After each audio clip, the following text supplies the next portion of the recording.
Allez, bonjour à toutes et à tous les amis, j'espère que vous allez bien.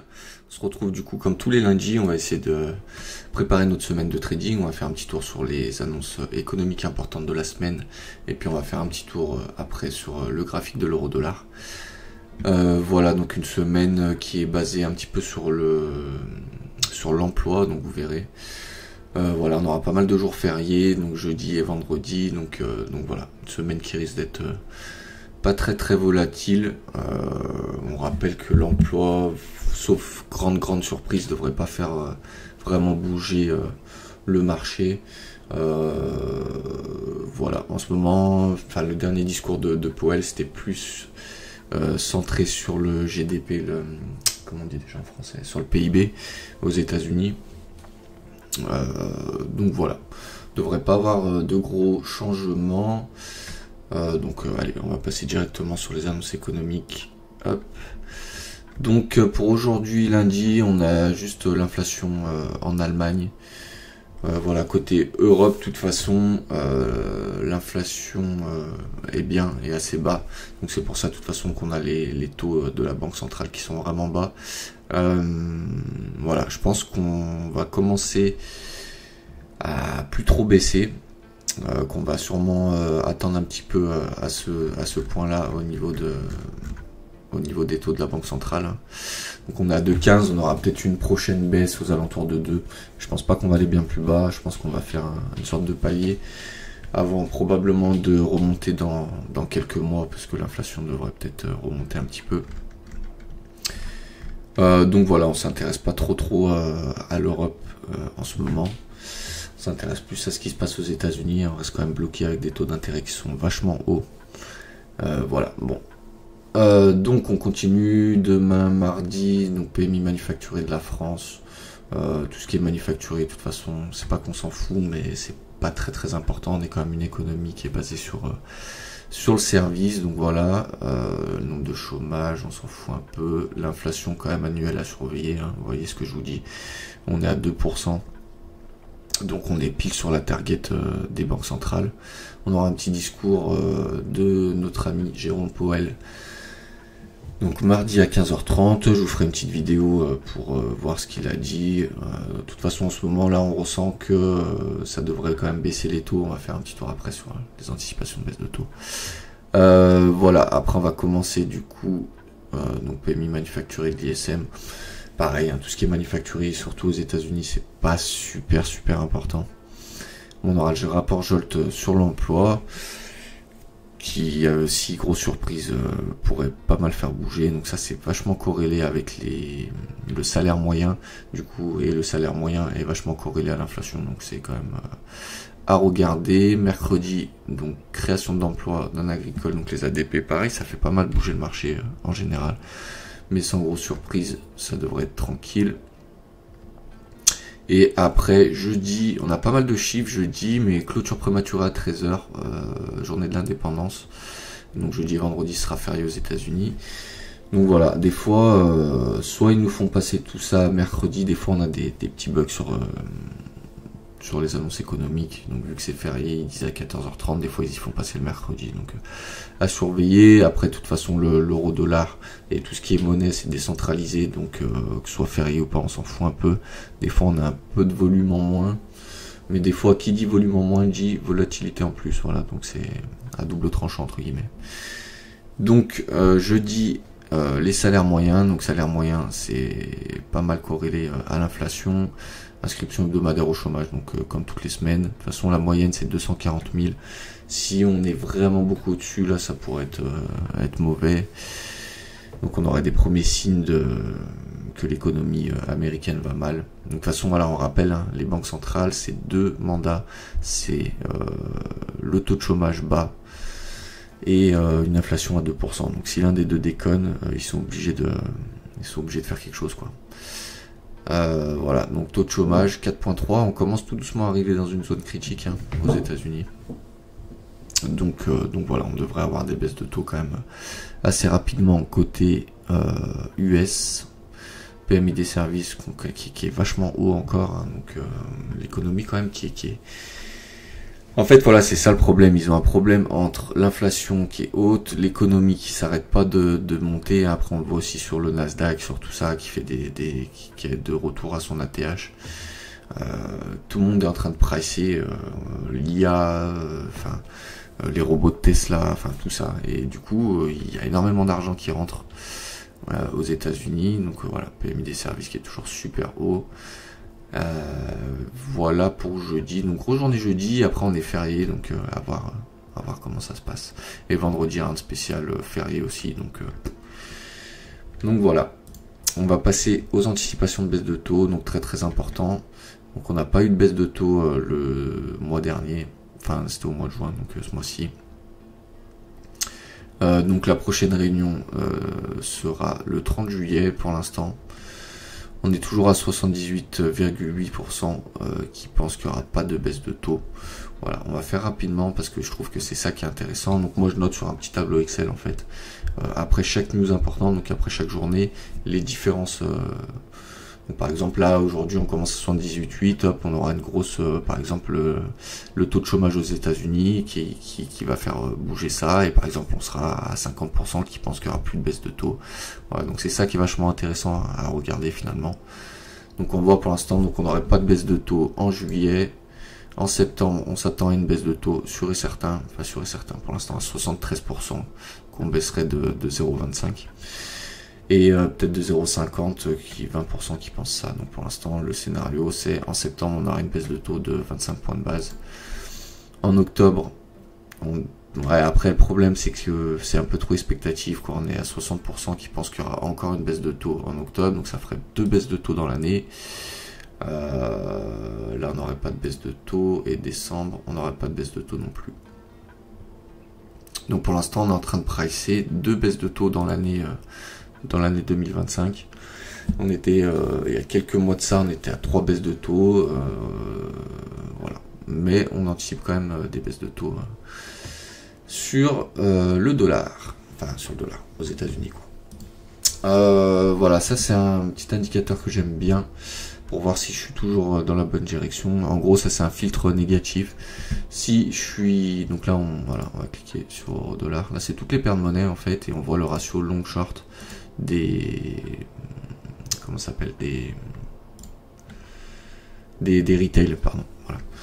Donc voilà, on est toujours 83% des retail qui sont en short sur l'euro dollar.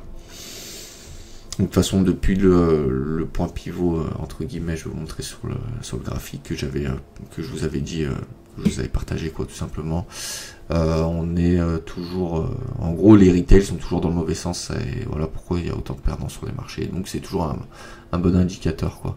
Moi j'aime bien quand j'ai envie de poser un short par exemple, et que je vois 83% des retails qui sont en short, je le pose pas, ou alors je mets un demi-risque, ou voilà. En général je le pose pas, parce qu'on est ça marche vraiment bien, quoi, pour le coup. Voilà. Après c'est pas mal, parce que du coup on a vraiment toutes les paires de monnaie. Donc voilà. Au niveau du graphique, donc là on est sur l'euro dollar, on est en weekly, donc chaque bougie égale une semaine. Donc voilà, moi je suis long sur l'euro dollar depuis ici, donc depuis janvier 2025. On avait eu une belle divergence, de toute façon c'était tout partagé dans les vidéos. Donc voilà, là où on en est aujourd'hui, c'est qu'on commence tout doucement à être pas mal haut. Moi j'ai ouvert un long là ici qui se passe pour l'instant très très bien. Je suis en train de le surveiller parce qu'on arrive quand même assez haut, le RSI est quand même assez haut. Après on n'a toujours pas de divergence, donc moi j'attends une belle divergence baissière en weekly pour sortir de ma position, quoi, tout simplement. On va passer en daily pour essayer de zoomer un petit peu plus. Voilà, donc ça c'était depuis le moment où je vous avais dit qu'on repasse longue. En fait on anticipe, hein, il n'y avait toujours pas eu de baisse de taux de la part de la Fed, mais en fait il faut savoir que les grosses banques ou les fonds d'investissement qui travaillent sur le Forex, ils anticipent à 6, 9 et 12 mois.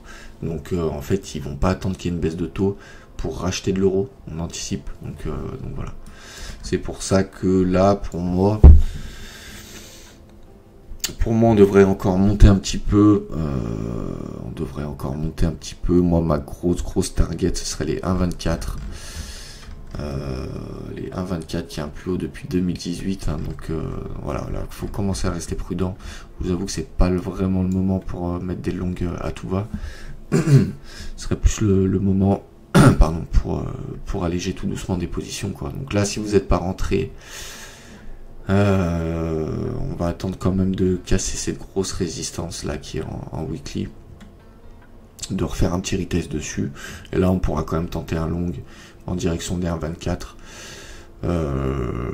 Voilà, mais attention quand même, je pense pas qu'on ira bien plus haut que les 1,24. Hein, de toute façon, là pour moi, je pense qu'on devrait quand même vachement résister à cette résistance, quoi. Je sais pas si on va la transpercer tout de suite. Voilà, à voir. De toute façon, pour l'instant, on est quand même, ce que disait Powell la semaine dernière ou il y a 2 semaines, c'est qu'on est vachement dans l'incertitude avec Trump, qui est pas clair dans sa guerre commerciale, quoi. Hein. Il veut taxer à peu près tout le monde, mais au final, c'est quand même moyen pour lui parce que c'est des mesures qui vont faire monter l'inflation, quoi, tout simplement. Donc voilà, pas très bon. On va essayer de voir en 4 heures. De toute façon, ouais, en 4 heures c'est pareil. Hein. Moi j'ai donc mon beau trade là, mine de rien, qui se passe plutôt bien. En 4 heures, on est en train de décharger tout doucement le RSI, donc ça peut être une bonne nouvelle pour casser cette résistance weekly. Voilà, il y a quand même un petit long qui se tente, hein, je vois pas pourquoi on le tenterait pas. Un petit long qui se tente, on se mettrait du coup sur la résistance weekly, on va targeter là-haut, donc on fera un trading stop assez agressif, hein, vu que je vous ai dit qu'on arrive quand même assez haut sur l'euro dollar, donc voilà. Le stop pour l'instant on ne mettrait pas tout de suite en dessous, on le mettrait un peu plus bas, donc on a quand même un super trade à presque 6 R. Donc voilà, moi je pense que c'est un trade qui se tente, hein. De toute façon on a des pertes de temps à autre, hein. Faut arrêter de croire qu'on fait des win rates à 100%, même avec un win rate à 45%, si on a des super ratios, on est largement rentable, donc voilà, c'est le jeu. C'est le jeu de perdre en trading aussi. Voilà les amis, pas grand chose d'autre à vous dire, hein. On va attendre un petit peu cette semaine. Donc sur l'emploi, moi je vous dis voilà, sans grande surprise, on ne devrait pas avoir de retournement. Voilà, donc je vous ai partagé le petit. Moi je vais pas rentrer, hein, parce que du coup je suis rentré une fois ici et une fois ici, donc j'ai fait un add-in, quoi, j'ai ajouté un petit peu de position, donc là j'ai les BE, ce trade ici, donc je risque plus rien, du coup je pense que je vais pas tarder à BE celui-là aussi. Comme ça je risque là, pour l'instant je risque 1% du capital avec le deuxième trade qui est ouvert. Voilà les amis, je vous fais donc tous les jours un petit short pour les annonces qui s'est passé dans la journée, donc n'hésite pas à t'abonner. Si vous avez des questions, n'hésitez pas. Si vous voulez que je traite un petit peu sur les indices ou sur les cryptos, là en ce moment j'ai un beau trade sur l'Ether qui est en train de tourner.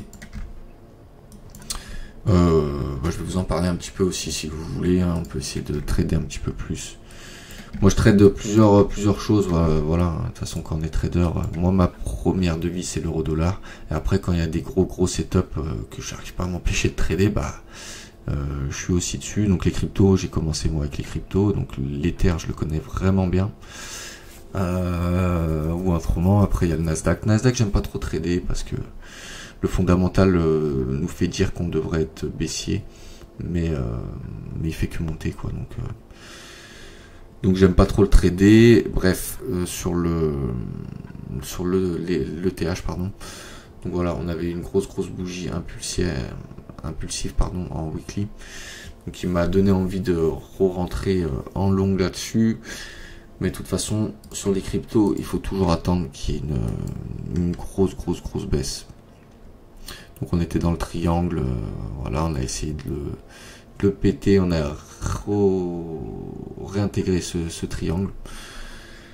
De toute façon c'était visible, hein, sur les cryptos, plus c'est visible, plus il faut faire attention.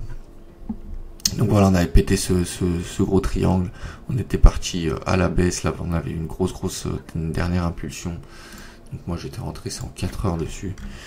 Donc on voit avec un RSI qui était vraiment en survente. Donc voilà, c'est pour ça que je suis rentré ici. Donc un très beau point d'entrée. Après on était reparti en ligne droite, et puis là depuis on retravaille donc le bas du triangle. Donc voilà, moi j'ai BE le trade pareil parce que on n'est pas à l'abri de faire un nouveau plus bas. Mais je reste quand même confiant. Là on est bloqué un petit peu par ce triangle, mais ça peut péter. De toute façon si ça pète c'est simple, hein. Ether il va passer en ligne droite aux alentours des 3000, 3002. Mais en ligne droite, hein. Quand on va péter, donc là ce que je vous ai mis ici en orange, c'est la moyenne mobile 50 semaines. Donc qui fait office de grosse résistance et de gros support. On le voit, on l'a travaillé là dans le triangle, on l'a travaillé à mort. Donc voilà, là quand on va le péter celui-là, je vous dis, et qu'on va péter le haut du triangle, on va atterrir à 3002 très rapidement. Voilà. Bon bah n'hésitez pas à me dire si vous voulez que je vous montre un petit peu plus aussi sur mes trades sur les cryptos, sur il y a le Platinium en ce moment aussi qui monte vraiment pas mal, que j'hésite à monter, à rentrer dans le trade pardon. Donc voilà, n'hésitez pas à dire en commentaire si vous voulez que je sois un peu plus vaste. Le truc c'est que j'ai pas envie de faire des vidéos qui durent 50 minutes à chaque fois parce que les gens ont du mal à regarder jusqu'à la fin. Mais si ça vous intéresse, voilà, n'hésitez pas à le dire dans les commentaires. Je ferai même des vidéos qui sont dédiées peut-être à part, une vidéo spéciale crypto, une vidéo spéciale indice, voilà. Donc voilà les amis, je vous souhaite une très bonne semaine de trading, n'hésitez pas à vous abonner, à commenter, qu'on puisse partager un peu sur ce sujet qui est hyper passionnant, qui est le trading. Allez, je vous souhaite une très belle semaine et à bientôt les amis.